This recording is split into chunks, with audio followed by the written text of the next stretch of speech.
extra attack ratio on her passive. That's, that's what's gonna make her pop off. But now, let's jump into the draft. Sway Esports on the blue side, PBN Strike on the red side. Let's see what they're actually gonna be looking for here. And I'm expecting the typical bans. I'm expecting the WONG to get taken off. I'm expecting the Joy to also get banned out at some point. Yeah, I'm just, you know, kind of shocked that ALVA gets so little in terms of dispatch. I mean, I look. It's not like I work for the developers or anything, but I'm gonna just throw it out there. I feel like ALVA is in a good spot, right? Same goes to Farmist. I see what you did there. So, Farsa and Kaja has been taken away for Sway, and Martis is maybe the answers for PBN. They doesn't want a lot of burst damage coming in for that Martis itself. The dashmit will not be played for Sway. One more. Yep, doesn't want the ALVA. Yep. Don't want to deal with ALVA. They got rid of the Martis as well. It looks like PBN Strike are making sure that they don't have that early game that Sway Esports want to actually pull off here. And I think, you know, Sway Esports has done their homework too. They're banning out specifically Farsa. They don't mind that PBN Strike will get access to Valentina or... Oh, never mind. Speaking of Valentina, Valentina's gone too. So that only leaves Yves. Yeah, they have Yves for the side of Sway as well as the Farmist if they want to. But if they want... if the last ban for the side of PBN is not Fredrin, it's not Farmist, it could be a lot for Sway. If they got the Yves, that early side, they already banned the Farsa, they already banned the Kaja. So Yves is not a threat for the side of Sway. So PBN Strike, they want to go for a jumping composition, they want to go for maybe a Grok to just wild charge onto the Yves ultimate. If they want to, they need some burst damage coming in for side of PBN. I've never heard a dive comp ever been called a jump composition. I'm gonna steal that real quick. I'm gonna steal that. The jump composition. I'm trying to find words. No, you're using the correct term because when you're out on the streets and somebody's about to mug you, they jump you technically. Yeah, so you're not entirely wrong. It's just an interesting way of putting it. But PBN Strike, they ban out the Fanny here, and this is a good option because again, get rid of that early game. It's clear what PBN Strike want to do, but Sway Esports have set this up in a very interesting manner. I think they want to get a early, well, I don't want to say early, but a winning matchup for the Burp, specifically in the gold lane. Yeah, I think if they want to go for maybe the 1-1 pick here is really good for Sway, but Joy is good. Yeah, Joy is still good with the burst damage coming in, but Sway, they go for the Joy first. Now open side of farm is Fedrin as well as Glue for PBN. It's too much option, man. I think it really depends. If Sway Esports is okay with PBN Strike being on red side, picking up Fredrin, picking up, like, you know, the typical meta heroes we're expected to see, Farmis as well, I think they might consider actually going for carry. It's a little tough to say because WONG is still open, and I think even for PBN Strike, it's like, yeah, we do want to get the Fredrin, but WONG is just that good. Yeah, 1-1 can just negate any damage when she used the ultimate, so that is cooler, but 1-1... I would say the range is shorter, but the damage is greater. Yeah. Oh yeah, they did change WONG's ultimate a little bit. You're right, you're right. Let's see whether that's going to make a difference in this game or not. Something to keep for us as well as the viewers out there to keep in mind going into this game. But Sway Esports now, seeing that they noticed the Farmist, they noticed the WONG, I'm expecting Sway to actually pick up the Yves here, get that strong AoE, and limit the fight to the box. Yeah, I think that is cool for the side of Sway. If they want to go for Yves, maybe they want to just target down onto the support right now. Because of how PBN, they already have the AoE damage coming in for Farmis as well as the 1-1, single target. But Sway, they respond onto Fredrin as well as Yves. Yves is the main kind of hero for Sway. Fredrin jungle. Now PBN, do they want to go for an early matchup? Because we know Fedrin, yes, is kind of strong and early, but if you invade him, he doesn't have the Fanny already, but they still have the Hayabusa. Maybe they go for a Link, but just try to combo with the Alta coming in for the Farmers. I think there is an argument for Karina here for the side of PBN Strike. We have seen them actually play it before, but instead they're going to go with the Kadita. I think I'm totally fine with that, mainly because Kadita can actually get on top of the Yves, maybe chunk her out enough for somebody in the EXP lane to clean up the mess. Maybe Ling, like you mentioned before. Yeah, support Farmis. Oh, okay, they ban up Melissa though. He doesn't want any ultimates, can just negate any damage coming in for Kadita as well as Farmis.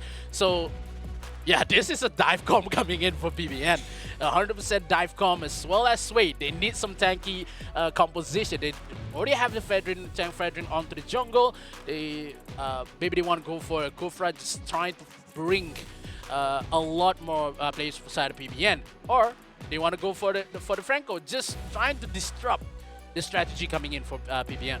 I like the idea of PBN Strike's ban so far. They know the gold lane is pretty much done for, so they need to make sure they can take out heroes who are a little bit more difficult to catch, right? Melissa, they get away from me, very powerful tool. Same goes for Claude, the Battle Mirror image, really useful to be able to utilize, and not to mention the changes to things like the Rose Gold Meteor. Even the component gives you a shield that gives you movement speed. That's kind of crazy. 1,800 shields, man. Look, it only gets better from here, and I can't wait to see some of these mechanics being abused later in the game. But Sway Esports, they're thinking about the EXP lane, right? The glue, they're making sure, oh, PBN Strike, looks like they want to dive composition. Let's get rid of Lapu Lapu as well.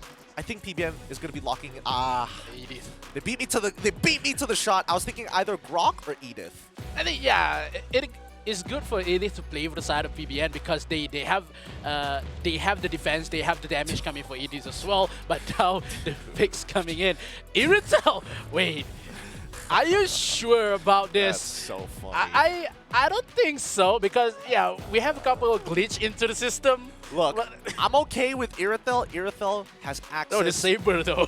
Yeah, has access to at least the sprint. The Saber, I think that's really bold. That is very, very bold. And there's a good chance that Joy might not go into the EXP lane, could go into the jungle. Same goes for Saber. He could be going into the support or the jungle position. It's a little tough to say. But I think if they go for okay, I just want to say that if Sabers goes into the support role, he can play a lot more early game. But in terms of EXP, you cannot dash an Esme though.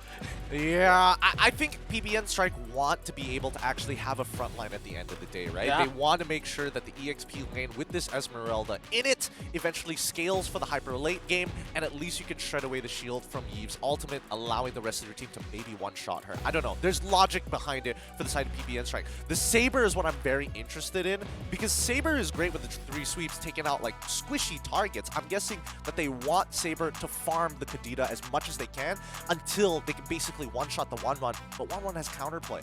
Yeah, 1-1 still has the dashes, still has the damage, and also the ultimate. In terms of farms as well, Saber cannot kill it. And the Kadita, if he saw a Saber coming into the mid lane, he just go ult, just, you know, just hiding in the bushes. Yep, and that's why in this lower bracket round 2, match number 1 between Sway Esports and PBN Strike, the name of the game is to jump your opponents, be careful, and try not to touch grass. I'm gonna just say that. Try not to face check it, because it's gonna hurt. Yeah, a lot of damage coming in for Sway Esports as well as PBN.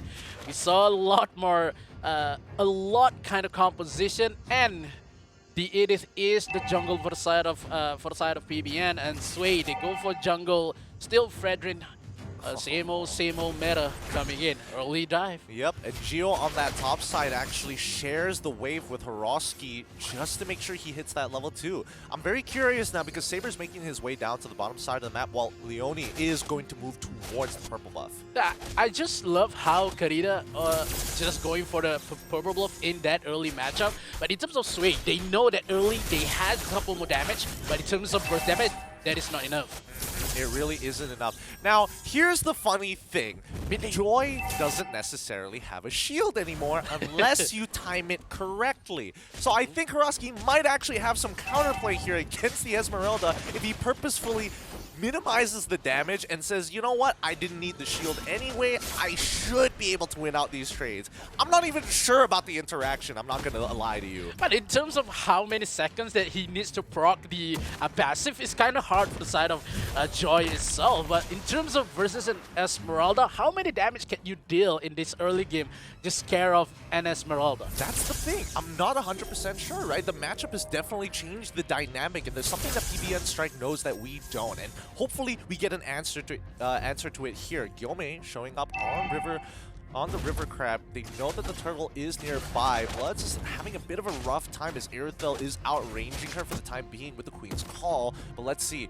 Ryzel on top of it already. Nanami trying to look for openings. Crossing the waves. Leone, he finds one on top of the friend. Rough. And the rest of the team backs off. Takes the turtle. It's totally fine. Geo now under attack here. We don't see Azani actually proccing that last weakness point. Unfortunate. That would have been a kill. I love how PBN Strike just have the confidence and the patience coming in that turtle fight, because when we saw Karida, we know how magic damage she had in that early matchup. But Nanami, what is she doing? I think they're trying to get an early recall out of the Eve. Yeah, I mean, that's going to force Barbie Chi to recall, and now without any mid-lane pressure, they have full control over the purple buff. Yeah, it did take a lot, but Leone takes on Gio on bottom side. Hey, yo, that's not supposed to happen. It's supposed to be the other way around, and it looks like Gio was caught without his ultimate while Leone got his first. I think, yes, Saber onto support can work versus a Karida, but in terms of level 1, level 2, and level 3, up to level 4 for Karida,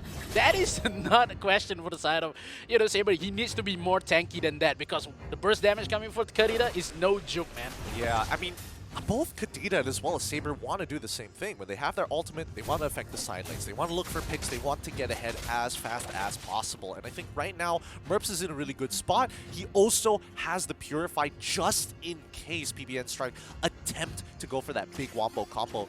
3 members, and the 4th is on the way as well. Fredrin is here to actually stop the Edith, but can they actually deal with the numbers advantage? Merps refusing to give up on his turret, now realizes that this is a dire situation. Barbie Chi is nearby, and now PBN Strike is getting to farm free gold plates here.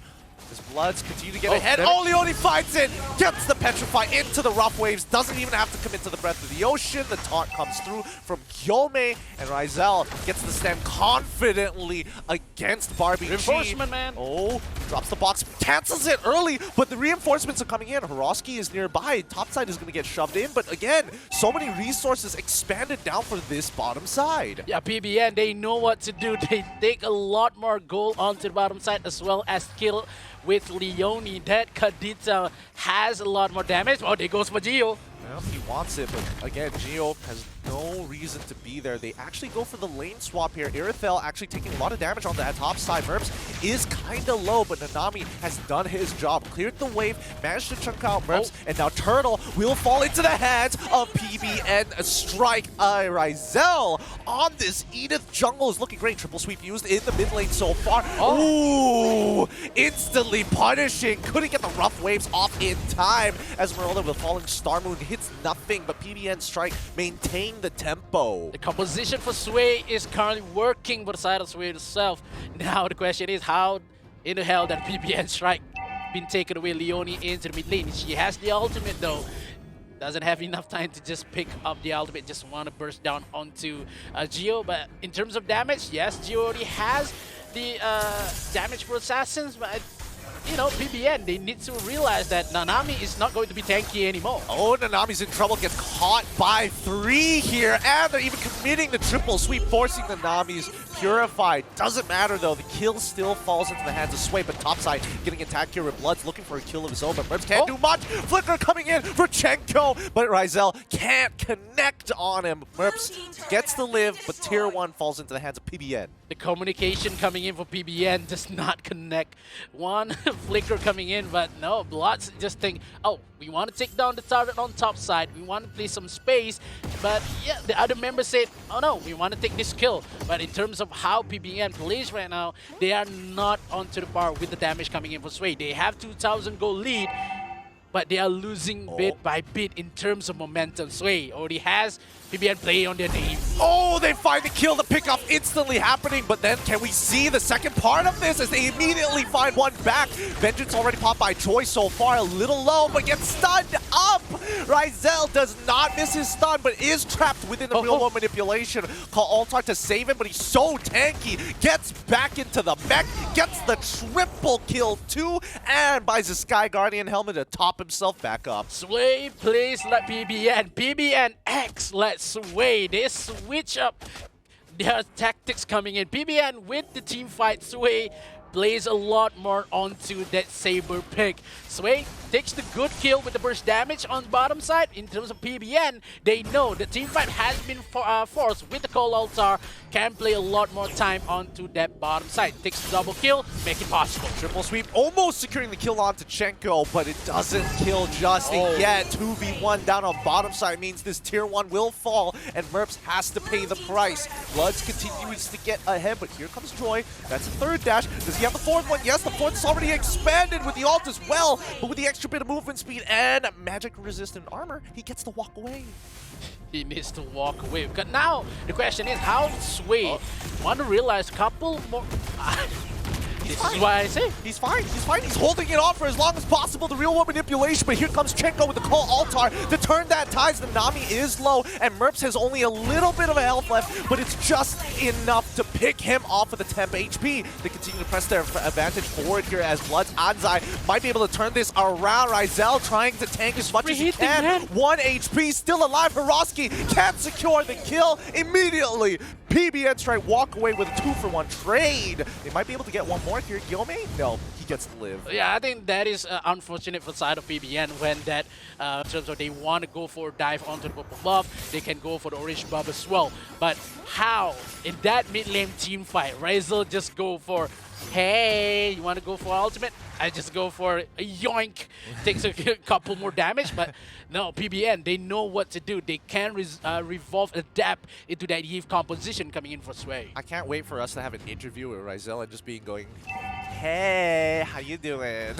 How you doing? How you doing? Looking good on that Edith right now. Super far ahead as well. Let's not forget that I wouldn't have expected Edith to be in this current position. Edith obviously doesn't farm as quick as something like a Fredrin, but with the 6-0 lead that he has, like he is going to be winning pretty much everything from here on out. Now, the team wants to start pressing their advantage, currently with a 5k gold lead in the bank as well. 2 levels up. Chase. No, he's going to get out. Joy's fine, right? Joy's fine, right? No. Joy's fine! No, he's not! Hiroski gets cancelled out here, but he's trying to buy some time, and I don't know whether Sway, PBN Strike want to keep on committing to this, but Sway will get first position on this Lord.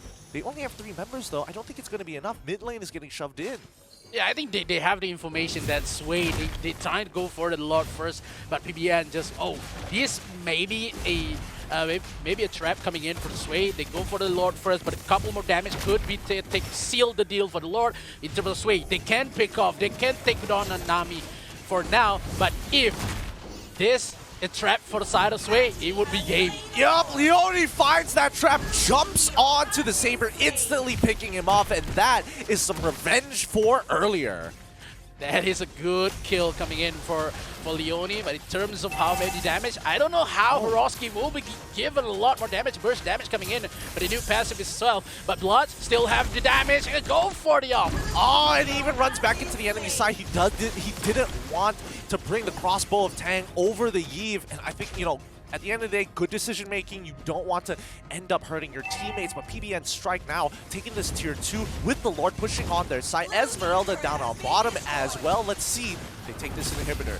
It's going to be slow for now, but the high ground defense from Sway Esports should be enough. In terms of high ground protection, yes, they have the Eve, they have the Irrital, but in terms of 2v5, in terms of dive composition and the team fight could be bring for the side PBN. Sway, they need to force something out. They need Geo to take away maybe Leone, maybe Rizel. Oh! Speaking of Geo, Leone finds that pick. It was a good attempt. Leone with only a sliver of HP, and now it's a 4v4. Falling Star Moon already connects onto 3. The mini stun is enough as they start running through with the Call Altar. Nanami finds a double as well. Inhibitor is down with the Lord knocking onto the Crystal. Gyome is trying his best to hold off. He manages to find one, but Hiroski is all by himself, and it looks like the damage isn't enough as PBN Strike take game number 1. I'm sad I just jinxed Geo though. Look, you said he needed to try something, and he was like, you know what, Mikos? I'ma do it. Check this out. Check this out, game 2. Game 2, man. I mean, you gotta give it to PBN Strike. Really genius way of actually handling the draft. A couple of weird picks here and there. And what are your thoughts about it so far? I think PBN with the